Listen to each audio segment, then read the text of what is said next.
What are you hearing or what are you expecting out of the Patriots? They're obviously not selling. What are you expecting from them at the trade deadline?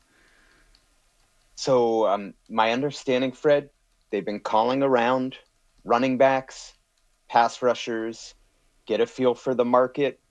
Would love to add at those positions if the right opportunity presents itself.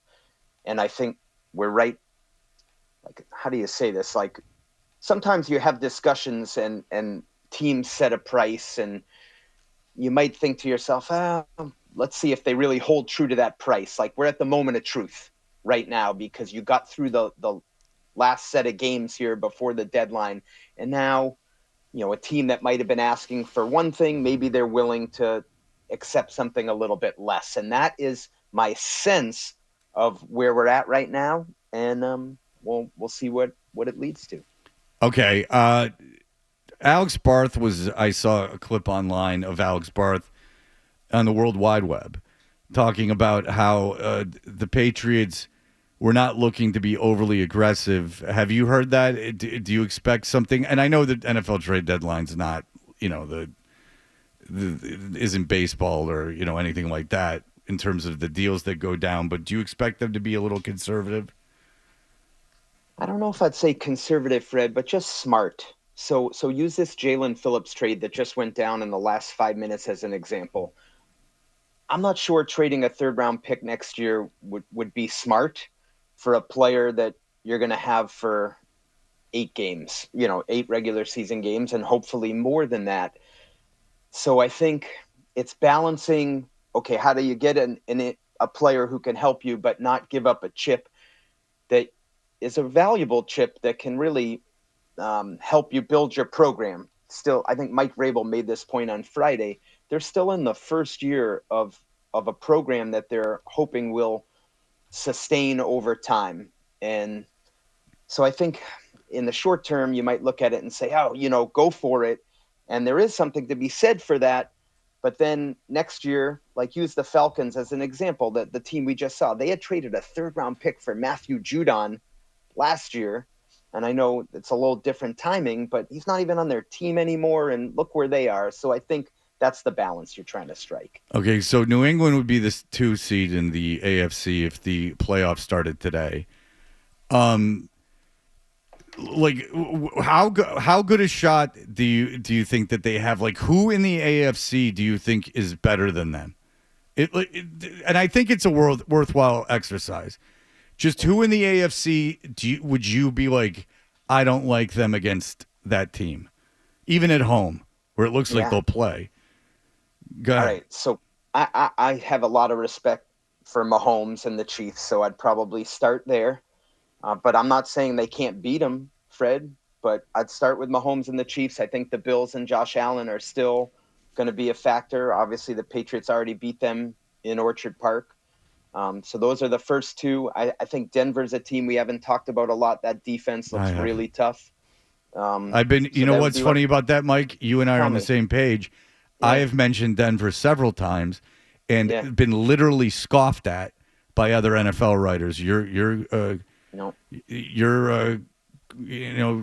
I can't even think of the term. The people that do the same thing as you.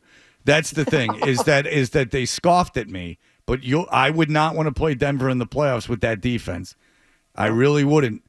You watch, and Knicks will play like crap and crap, and then their last possession, he'll go off.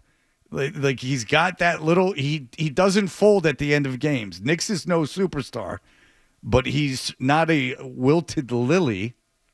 Oh, hello, Fred, master of language. Wow. All right, so you said Denver, Kansas City, Buffalo is what you said. Those are the first three that come to mind. I still think Baltimore is going to be heard from in this whole thing. The Colts are a team that I haven't seen as much, but after yesterday, maybe coming down to earth. And those are the first that come to mind. I think this thing's wide open, Fred. Yeah, it's not a long list, and you've in one of the teams they've beat already, and who's to say Kansas City looked bad against the team that they beat. Well, it didn't look terrible, but they lost to a team that you beat. So obviously that's up. So that's why the trade deadline is interesting, because practically, you would. I agree with you. Like, I don't know if you're in the business of giving up future assets, but there is also that, as you've mentioned, that look, how often are we going to be 7-2? You know, regardless of why this is playing out the way it's playing out, we are 7-2, and we are in position to have a home playoff game. And we have a quarterback that's not making any money, not crushing our salary cap and limiting our ability to add people. So, I mean, why not strike while you have this rare opportunity? Yep. I like the thought process. I don't know. Would you guys give up a 3rd-round pick for Breece Hall, the running back from the Jets? That to me would be striking. At receiver now, the Kayshon Boutte injury yesterday, hamstring. We don't know how serious it is, but I don't think anyone would be surprised if that might take a little time. And so does that change your outlook at receiver? Because Kyle Williams hasn't really stepped in to fill the void when given the opportunity. So those are a couple things that are sort of fresh in mind. I don't think the Jets are going to trade Hall unless they're blown away. I don't think they can afford to lose a lot of more games. The rumor was over the weekend they're asking for a 3rd-round pick for Breece Hall. Would you do it, John? Would you do that, John? No, I would not do it for a running back because I think ultimately they get Ramondre Stevenson back, but I would for a wide receiver for a rental in a second. Yes. And who is that? Chris Olave of the Saints. I would spend either Olave or Shaheed. I think Drake May needs help. I think he's spending a lot of time running for his life, and I think he needs receivers that can separate. And right now, for lack of a better phrase, they really don't have that one guy that you can go to. And Olave is, I think, a better receiver when healthy than anything you have right now. Yeah, that's a good. I like the topic. It gives me something to think about. Chemistry is one factor that I just I'm going in my head as we do this sort of off the cuff. You know, Stephon Diggs set such a great tone in that room. I do think they could take a guy like Olave, fit him in, and the chemistry wouldn't be disrupted. As we think of other options, that would sort of be the one thought on my mind is would it affect, the chemistry in the room? They've had 6 different games in which they've had a different leading receiver, which is incredible. No other team in the NFL has had that. So you just want to be a little careful on that. But again, to your point, John, I agree. You add a talented player like that could be a difference maker. And I'll tell you this is like, if you don't give up a 3rd-round pick at the trade deadline, it's not like you're punting on the season.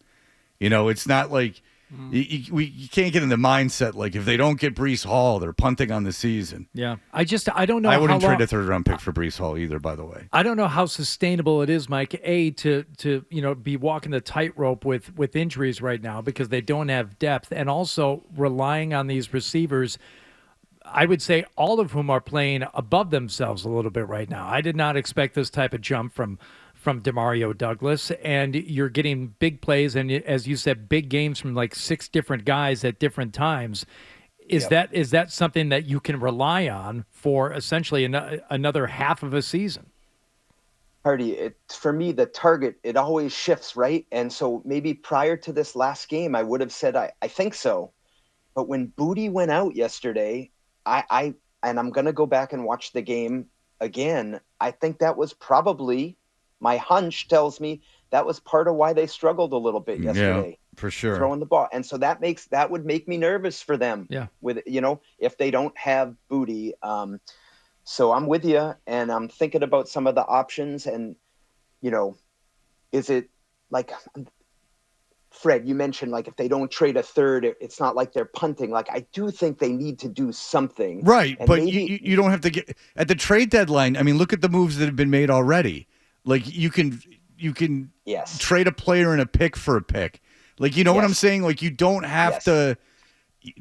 My point is this: is that if we get on the air on Wednesday and kill the Patriots because they didn't give up a pick in the first 3 rounds, that's not fair. I don't think. Because it's not like they're giving up, right? You know what I'm saying? Giving up is selling.